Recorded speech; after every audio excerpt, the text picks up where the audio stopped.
Merong mga parents na nagre-retire, na prepared, and hindi aasa kahit kanino. And okay naman yon. That's totally okay. But at certain point, kahit nakapag-prepare ka, we don't know kasi until when tayo mabubuhay eh.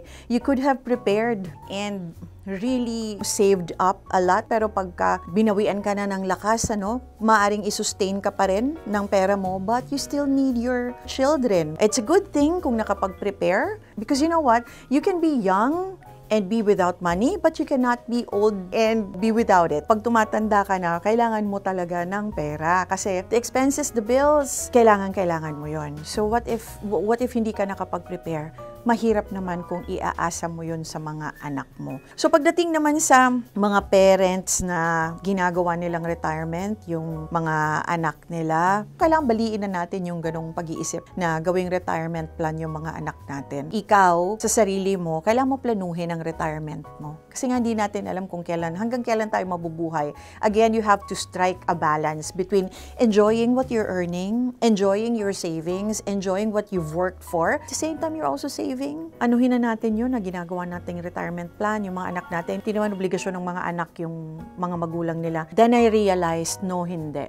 Obligation natin ang mga magulang natin, sa totoo lang. Darating yung time, tatanda ka rin, maubos ang savings mo, and your child is able naman to help.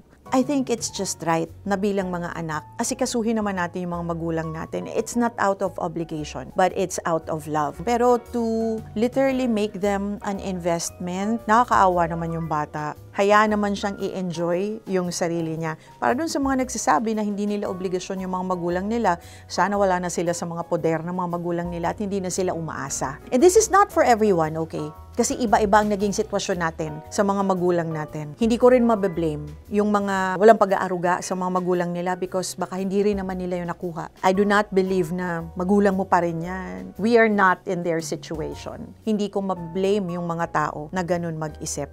At hindi natin sila mapipilit.